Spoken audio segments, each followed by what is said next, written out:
Hello guys, how are you all? I hope you all are doing fine. My name is Dr. Abdul Wajid and I welcome you all to Effortless Commerce Classes.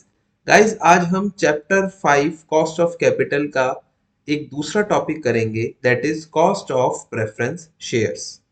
Now let's first understand what are preference share. Guys, preference shares जो होते हैं वो equity shares से different होते हैं. Equity shares वाले जो होते हैं they are the owners of the company, but preference shares वाले जो होते हैं उनको एक फिक्स्ड अमाउंट का डिविडेंड मिलता है. राइट, ऐसा इक्विटी वालों के साथ नहीं होता.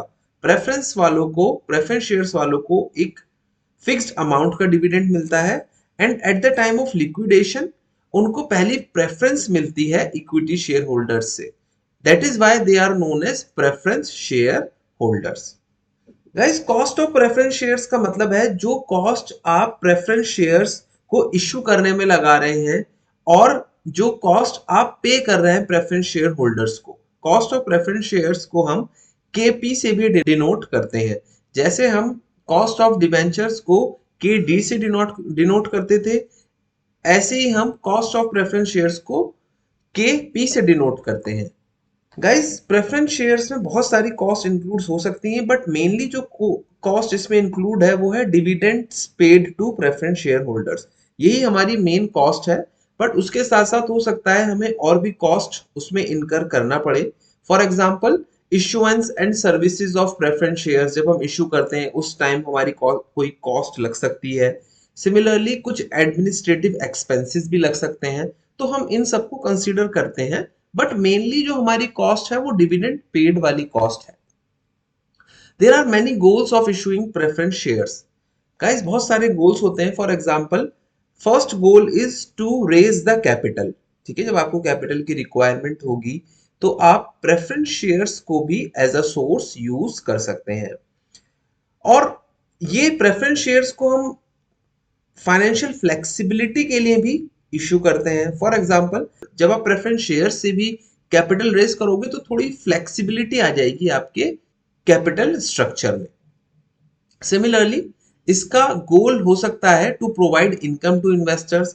जब कोई इन्वेस्टर आपके प्रेफरेंस शेयर्स खरीद रहा है तो उसको एक फिक्स रेट पर रिटर्न मिलेगा. ठीक है, fix rate of dividend per return मिलेगा. सिमिलरली, रिस्क को मैनेज करने के लिए भी प्रेफरेंस शेयर्स को इशू किया जाता है.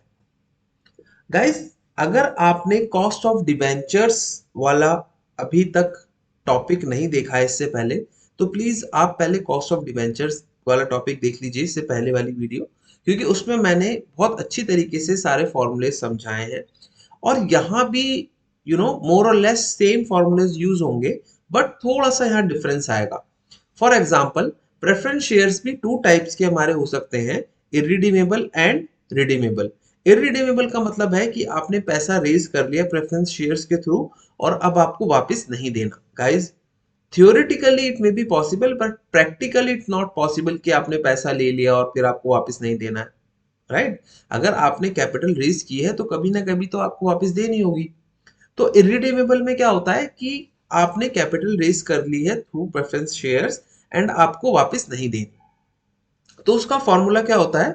उसका बहुत सिंपल फॉर्मूला है, preference dividend divided by amount received. देखो गाइस, ऐसे ही हम हमेशा कॉस्ट निकालते हैं. अगर आप कॉस्ट ऑफ कैपिटल निकालेंगे तो जितना आपने पे किया है उसको ऊपर रखेंगे, तो प्रेफरेंस डिविडेंड जितना आप पे कर रहे हो उसको न्यूमरेटर में रखेंगे, और अमाउंट रिसीव्ड जितना आपको अमाउंट रिसीव हुआ है उसको आप डिनोमिनेटर में रखेंगे. राइट, सो अमाउंट रिसीव्ड हो सकता है, अगर 100 रुपीज फेस वैल्यू है और आपने 5 रुपीज का डिस्काउंट दे दिया है तो अमाउंट रिसीव 95 हो जाएगा. ठीक है, और गाइस, प्रेफरेंस डिविडेंड जो हमने न्यूमरेटर में रखा है उसे शॉर्ट फॉर्म में पीडी कहते हैं, और अमाउंट रिसीव्ड को हम पीओ से भी डिनोट करते हैं. ये मैंने आगे वाली स्लाइड में आपको सब एक्सप्लेन किया है, बट शॉर्ट फॉर्म में आपको बता रहा हूँ, preference dividend PD and amount received PO. Now let's talk about redeemable. But redeemable का फॉर्मूला करने से पहले आप ये देखिए, जब हम कॉस्ट ऑफ डिबेंचर निकाल रहे थे तो हम क्या करते थे, इंटरेस्ट इंटू 1 - टी करते थे डिवाइड बाय अमाउंट रिसीव्ड. ठीक है, बट यहाँ 1 - टी नहीं करेंगे क्योंकि यहाँ पर हमें टैक्स का बेनिफिट नहीं मिलेगा जो हमें डिबेंचर्स में मिलता था।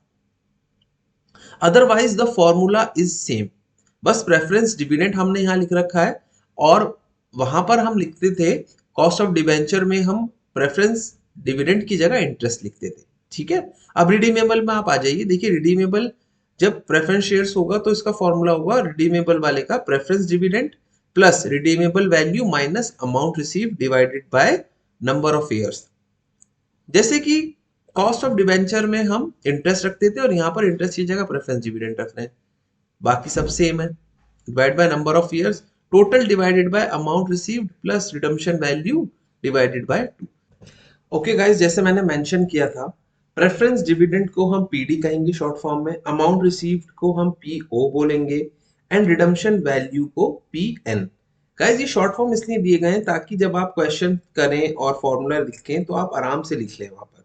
ठीक है, और ये प्रेफरेंस डिविडेंड वाला फॉर्मूला जो है कॉस्ट ऑफ प्रेफरेंस डिविडेंड वाला, ये सेम ऐसे ही है जैसे हमने कॉस्ट ऑफ डेट किया है, बस इसमें एक ही डिफरेंस है कि वहां पर हम 1 माइनस टी से मल्टीप्लाई कर रहे थे और यहाँ पर 1 माइनस टी से मल्टीप्लाई नहीं करेंगे क्योंकि वहां पर हमें टैक्स का बेनिफिट मिल रहा था और यहाँ पर हमें बेनिफिट नहीं मिल रहा है। अदरवाइज आप ये देखिए बिल्कुल सेम है, इरिडीमेबल डिबेंचर का भी, इरिडीमेबल डिबेंचर का और इरिडीमेबल प्रेफरेंस शेयर्स का देखेंगे तो देखो प्रेफरेंस डिविडेंड यहाँ लिखा हुआ है, वहां पर हम लिखते हैं इंटरेस्ट 1 माइनस टी। ठीक है, डिवाइड बाय अमाउंट रिसीव्ड। ऐसे ही रिडीमेबल में भी वहां पर 1 माइनस टी से मल्टीप्लाई करते हैं, यहाँ पर नहीं कर रहे हैं, बाकी सब कुछ बिल्कुल सेम है। अभी हम और क्वेश्चंस करते हैं, उसके बाद आपको और अच्छे से ये चीज समझ में आ जाएगी। So keep watching. So now let's do a question on cost of preference shares. ABC Limited issues 15% preference shares of the face value of rupees 100 each at a flotation cost of 4%. Find out the cost of capital of preference shares if, guys यहाँ पर हमें दो condition दी हुई हैं, एक में irredeemable share की हमें निकालनी है कॉस्ट और दूसरे में रिडीमेबल की निकालनी है। दोनों के फॉर्मूले अलग अलग होते हैं, दोनों के कॉन्सेप्ट अलग हैं, as we have already discussed. So now let's do the answer of this question. यहाँ पर एक चीज है वो देख लीजिए आप, 15% आपको प्रेफरेंस शेयर्स का डिविडेंड देना है, 4% उसकी कॉस्ट लग रही है और उसकी जो वैल्यू है वो है ₹100। ये चीजें आपको याद रखनी है, हो सके तो आप इसका एक स्क्रीनशॉट ले लीजिए और फिर हम इसका आंसर करते हैं। Now let's do the first part of this question, जहां पर हमको फेस वैल्यू दी हुई है इन्होंने ₹100, प्रेफरेंस डिविडेंड जो है वो कहा है 15% है, दैट इज ₹100 का 15% ₹15।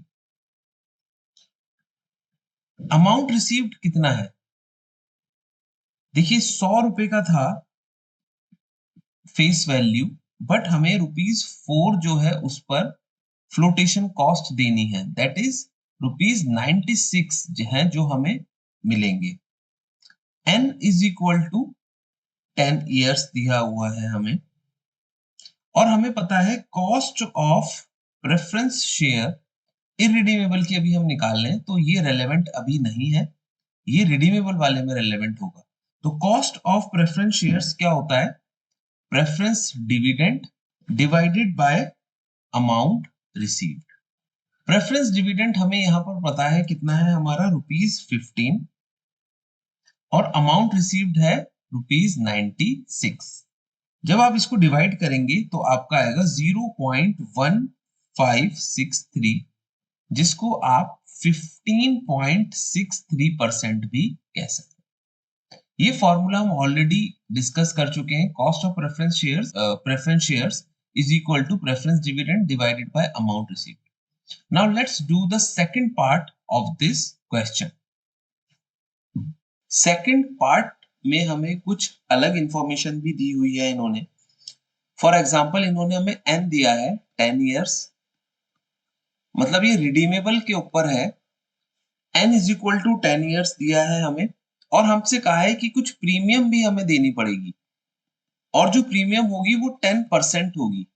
सो ₹100 का 10%, दैट मीन्स ₹10, ये हमें प्रीमियम देनी पड़ेगी। आपको इसका फॉर्मूला ऑलरेडी पता है क्या होता है, एक बार और रिवाइज कर लीजिए।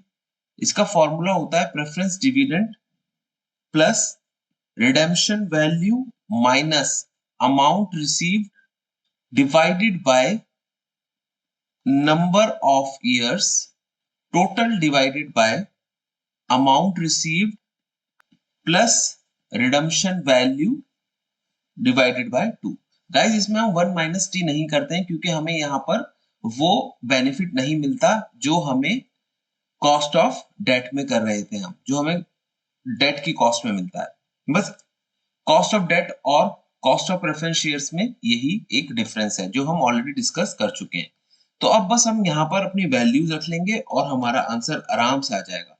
प्रेफरेंस डिविडेंड जो कि 15% हमसे कहा था तो 15 रख लेंगे प्लस रिडीमेबल वैल्यू कितनी है ₹100 प्लस 10, क्योंकि 10 हमारा प्रीमियम भी है तो रिडीमेबल वैल्यू हो जाएगी हमारी 110 minus amount received.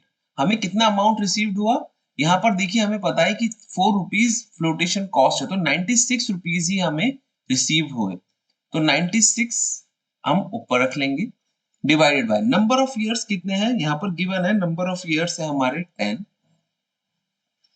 Total divided by amount received, again amount received कितना है हमारा 96 प्लस रिडीमेबल वैल्यू जो है हमारी 110 डिवाइडेड बाय 2। तो जब आप ये सब कैलकुलेशन करेंगे तो आपका आंसर आएगा 0.1571, जिसको हम 15.71 भी कह सकते हैं। I hope you all have understood this question. Guys अगर आपको और प्रैक्टिस करनी है तो प्लीज आप मेरी वेबसाइट पर जाइए www.effortlesscommerceclasses.com। वहां मैंने और भी बहुत सारे क्वेश्चंस रखे हैं, आप उन्हें सॉल्व करिए और अच्छे से प्रैक्टिस करिए। And please don't forget to share like this video and I hope to see you soon. Thank you.